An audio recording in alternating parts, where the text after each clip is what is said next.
സിനിമയിൽ ചെറിയ വേഷങ്ങളിലൂടെ ജീവിതം ഇടറി നീങ്ങുന്ന കാലത്ത് ചില ഭാഗ്യാവസരങ്ങളും ഒരുക്കപ്പെട്ടിരുന്നു. കമേഴ്സ്യൽ സിനിമയുടെ ഭാഗമായിരുന്ന നടന് സമാന്തര സിനിമയുമായും സഹകരിക്കാനായി. ചെറുവേഷങ്ങളായിരുന്നില്ല അതൊന്നും, ശ്രദ്ധേയമായ വേഷങ്ങളായിരുന്നു. ഒരു നല്ല അഭിനേതാവായി പ്രേക്ഷകർ ഹരിയെ അറിഞ്ഞതും അത്തരം കഥാപാത്രങ്ങളിലൂടെയായിരുന്നു.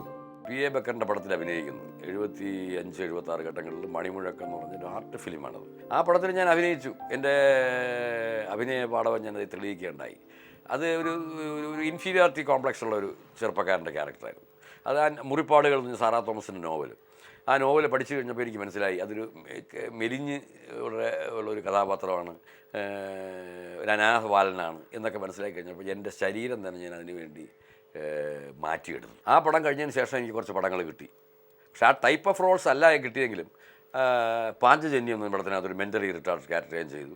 മുത്തുച്ചിപ്പികൾ എന്ന് പറഞ്ഞ പടത്തിനകത്ത് ഞാനൊരു നല്ല ക്യാരക്ടർ ചെയ്തു, ഹരിഹരൻ സാറിൻ്റെ.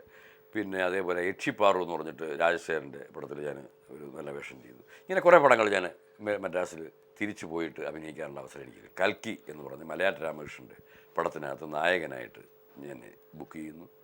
ഞാൻ വീണ്ടും നായകനായിട്ട് അഭിനയിക്കുന്നു. ഞാൻ രാജാ സുലോചന, നെല്ലിക്കോട് ഭാസ്കരൻ, അടൂർ ഭാസി എല്ലാം കൂടെ അഭിനയിച്ച പടമാണ്. ആ പടം അഭിനയിച്ചുകൊണ്ടിരിക്കുന്ന സമയത്താണ് അദ്ദേഹത്തിൻ്റെ അടുത്ത പടം വീരഭദ്രൻ എന്നൊരു പടം വന്നു. അത് വീട്ടി നന്ദകുമാറിൻ്റെ ഒരു വളരെ പ്രശസ്തമായ ഒരു നോവലായിരുന്നു. അതിനകത്ത് 9 കൊലപാതകം ചെയ്യുന്ന ഒരു ക്യാരക്ടറായിരുന്നു ഞാൻ ചെയ്തിരുന്നത്. ആദ്യം കമലഹാസനെയാണ് അദ്ദേഹം ഉദ്ദേശിച്ചിരുന്നത്. കമലഹാസന് ഡേറ്റ് കിട്ടാതെ വന്നപ്പോൾ എൻ്റെ ഈ കൽക്കിയുടെ പെർഫോമൻസ് കണ്ടിട്ട് അവർ തീരുമാനിച്ചു എന്തുകൊണ്ട് ഹരിയെ തന്നെ ഈ റോളിന് ഇട്ടുകൂടാ എന്ന് പറഞ്ഞ് എന്നെ ഫിക്സ് ചെയ്യുന്നു. ഞാൻ അതിനകത്ത് അഭിനയിക്കുന്നു. ആശങ്കകൾ ഒട്ടുമില്ലാതെയാണ് ഹരിയുടെ വീണ്ടും മദ്രാസിലേക്കുള്ള യാത്ര. തന്നെ തേടി നല്ല വേഷങ്ങൾ എത്തുമെന്ന ഉറച്ച വിശ്വാസം തന്നെയുണ്ടായിരുന്നു. സുന്ദരനായ നടനിലെ സുന്ദരമായ ശബ്ദത്തെയാണ് സിനിമ പിന്നീടേറെയും ഉപയോഗിച്ചത്. ഡബ്ബിംഗ് ആർട്ടിസ്റ്റ് എന്ന നിലയിൽ ഹരി വലിയ വിജയമായിരുന്നു. സാധാരണ മനുഷ്യനാണ്, പച്ചയായ മനുഷ്യൻ. ഒരു മനുഷ്യന് ജീവിതത്തിൽ ഒട്ടേറെ കടമകളും കർത്തവ്യങ്ങളും ചെയ്യാനും ചെയ്തു തീർക്കാനും ഉണ്ടാവും. 1980 കാലഘട്ടങ്ങളിൽ എനിക്ക് വർക്ക് തീരെ ഇല്ലാതാവുന്ന ഒരു സിറ്റുവേഷൻ മദ്രാസിലുണ്ടായി.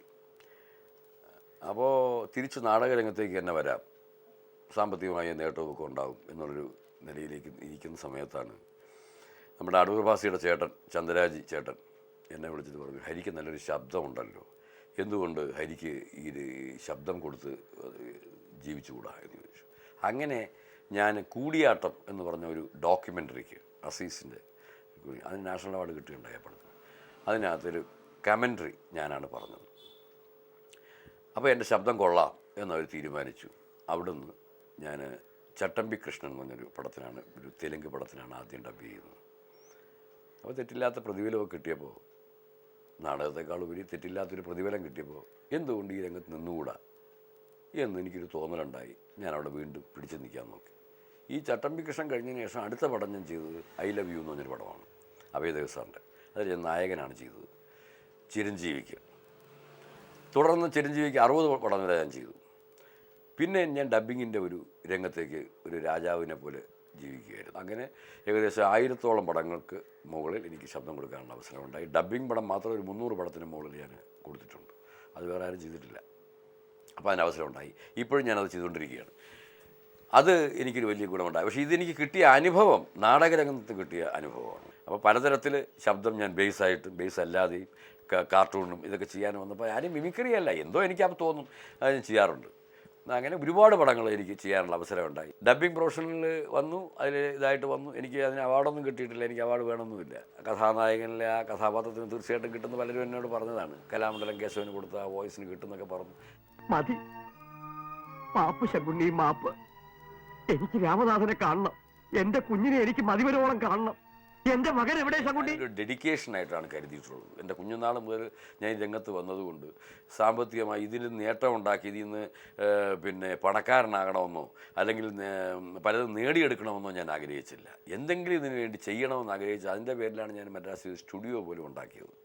അപ്പോൾ അതിനുവേണ്ടി ഇൻവെസ്റ്റ് ചെയ്യണം. ഞാൻ ഉണ്ടാക്കിയ പൈസ അതിനുവേണ്ടി ഇൻവെസ്റ്റ് ചെയ്യാൻ നോക്കി, അത് നടന്നില്ല. അതെനിക്ക് ഒരു വലിയ പരാജയമായിപ്പോയി. കലയിൽ നിന്ന് കിട്ടിയത് കലയെ തന്നെ എന്തെങ്കിലും ചെയ്യണം എന്നൊരു ആഗ്രഹം എനിക്കുണ്ട്. അതാണ്. ഇന്നലകളിൽ ഹരിയിലെ നടനെയും ഡബ്ബിംഗ് ആർട്ടിസ്റ്റിനെയും സിനിമ ഏറെ ഉപയോഗിച്ചിട്ടുണ്ട്. പക്ഷേ ഇന്നത്തെ സിനിമാ ലോകത്തിന് ഈ മനുഷ്യൻ ഒട്ടൊക്കെ അപരിചിതനാണ്. സിനിമയുടെ ഫ്രെയിമിന് പുറത്താക്കപ്പെട്ടപ്പോൾ പ്രേക്ഷകർ മാത്രമല്ല, സിനിമയിൽ തന്നെയുള്ള പലരും ഹരി മരിച്ചുപോയി എന്ന് വിശ്വസിക്കുകയായിരുന്നു. ഇന്നും ജീവിച്ചിരിക്കുന്ന ഒരാളെക്കുറിച്ചുള്ള ക്രൂരമായ ഫലിതം. ഇത്രയും കാലത്തെ എക്സ്പീരിയൻസ് വെച്ച് എനിക്ക് സിനിമയിൽ വലുതായിട്ടൊന്നും ആകാൻ സാധിച്ചില്ല എന്നൊരു മനോദുഃഖം എനിക്കുണ്ട്, ഇല്ല എന്ന് പറയുന്നില്ല. കാരണം പല സംവിധായകരും അന്നത്തെ സംവിധായകരല്ല ഇന്നുള്ളവർ. അപ്പോൾ ഇപ്പോഴത്തെ ജനറേഷൻ തീർച്ചയായിട്ടും എന്നെ അംഗീകരിക്കുന്നില്ല എന്നാണ് എൻ്റെ വിശ്വാസം. പഴയ ആൾക്കാർ എന്നെ ഇപ്പോഴും കാണുമ്പോഴും ശശികുമാർ സാറായിരുന്നാലും ശരി, സേതുമാധവൻ സാറായിരുന്നാലും ശരി, അങ്ങനെയുള്ള പഴയ തലമുറയിൽപ്പെട്ട ആൾക്കാർ തീർച്ചയായിട്ടും എന്നെ കാണുമ്പോൾ എന്നോട് സ്നേഹത്തോടെ സംസാരിക്കാറുണ്ട്.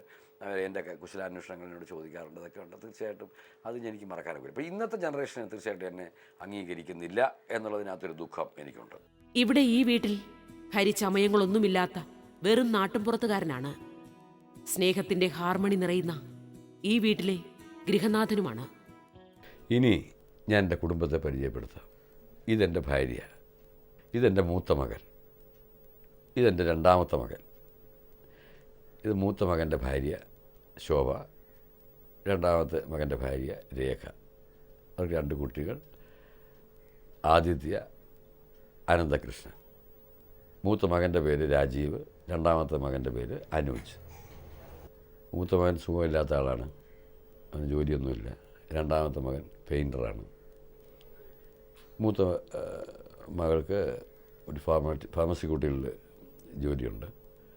രണ്ടാമത്തെ മകൾ വീട് ഹൗസ് വൈഫായിട്ടിരിക്കുന്നു. അവസരങ്ങൾ ഏറെയുണ്ടായിട്ടും ഭാഗ്യക്കേടുകൊണ്ട് മാത്രം കലാരംഗത്ത് ഉയർച്ചയുണ്ടാകാതെ പോയ ഒരാളാണ് ഹരി. കഷ്ടതകളിൽ തുടങ്ങി കഷ്ടതകളിൽ എത്തി നിൽക്കുന്ന ജീവിതമാണ് ഇദ്ദേഹത്തിൻ്റേത്. ഒരു കലാകാരനെന്ന ഖ്യാതി മാത്രമാണ് സമ്പാദ്യം. സിനിമയെ സംബന്ധിച്ചിടത്തോളം 2 കാര്യങ്ങൾ നിർബന്ധമായി ആവശ്യമുണ്ട്. ഭാഗ്യവും കഴിവും രണ്ടും വേണം. മുഖ്യമായും വേണ്ടത് ഭാഗ്യം തന്നെയാണ്. ആ ഭാഗ്യം ഉണ്ടെങ്കിൽ മാത്രമേ സിനിമയിൽ ഉയർന്നു വരാൻ സാധിക്കൂ. എന്തോ എന്നെ ഭാഗ്യം കടാക്ഷിച്ചില്ല എന്ന് വേണം ഞാൻ കരുതുന്നത്. പക്ഷേ എൻ്റെ ജീവിതത്തിലെ കലാകാരൻ ഒരു കാര്യം പറയാൻ സംതൃപ്തനാണ്. കാരണം നായകനാണെന്ന് ആഗ്രഹിച്ചു, നായകനായി, പല അവാർഡ് പടങ്ങളിലും അഭിനയിക്കാനുള്ള ഭാഗ്യം കിട്ടി. ഇതെല്ലാം കഴിഞ്ഞു.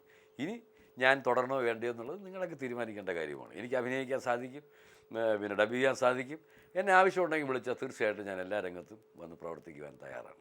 6 പതിറ്റാണ്ടോളമായി സിനിമയ്ക്കൊപ്പം സഞ്ചരിച്ച ഈ കലാകാരൻ ഇന്നും ദരിദ്രമായ ജീവിത ചുറ്റുപാടിൽ തന്നെയാണ്. സിനിമയ്ക്ക് നൽകിയ തന്റെ സംഭാവനകൾക്ക് പകരമായി ഇന്നത്തെ അവസ്ഥയെ മറികടക്കാൻ സിനിമാ സംഘടനയിൽ നിന്ന് എന്തെങ്കിലും സഹായം ഹരി പ്രതീക്ഷിക്കുന്നു. എൻ്റെ ഇപ്പോഴത്തെ സിറ്റുവേഷൻ എന്താണെന്ന് വെച്ച് കഴിഞ്ഞാൽ വളരെ ശോചനീയമായ ഒരു നിലയിലേക്ക് നീങ്ങിക്കൊണ്ടിരിക്കുകയാണ്. അപ്പോൾ നിങ്ങൾ കാണുന്ന ഈ വീട് ഞാൻ വിറ്റ് കഴിഞ്ഞു. പിന്നെ അമ്മ സംഘടനയോട് ഞാൻ പെൻഷന് വേണ്ടി 2-3 പ്രാവശ്യം ഫോൺ ചെയ്യുകയും എഴുത്തെഴുതുകയൊക്കെ ചെയ്തു. അവർ യാതൊരുവിധമായ റെസ്പോൺസും എനിക്ക് തന്നില്ല. അവരെല്ലാം കൂടി സഹായിച്ചാൽ ഇനി ശേഷിക്കുന്ന കാലമെങ്കിലും എനിക്ക് മറ്റാരെയും ബുദ്ധിമുട്ടിക്കാതെ ജീവിക്കാൻ സാധിക്കുമെന്നുള്ളതാണ് എൻ്റെ വിശ്വാസം. ഭാര്യയാണെങ്കിൽ നല്ല സുഖമുള്ള ഒരു സ്ത്രീയല്ല. എൻ്റെ 2 കുഞ്ഞുങ്ങളും വലുതായിട്ട് പഠിച്ചിട്ടില്ല. മൂത്ത കുഞ്ഞാണെങ്കിൽ സുഖമില്ലാത്തൊരു പയ്യനാണ്. രണ്ടാമത്തെ പയ്യൻ പെയിൻറ്റിങ്ങിന് പോയിക്കൊണ്ടിരിക്കുകയാണ്. അപ്പോൾ ഈ വക സമയത്ത് എന്നെ അമ്മാ സംഘടനയും മറ്റുള്ള ആൾക്കാരും എന്നെ ആരാധിക്കുന്നവരും സ്നേഹിക്കുന്നവരും സഹായിച്ചാൽ തീർച്ചയായിട്ടും ഈ വയസ്സായ കാലത്തെങ്കിലും എനിക്കത് ഉപയോഗപ്രദമായി തീരുമെന്നാണ് എൻ്റെ ഇടയ അഭ്യർത്ഥന.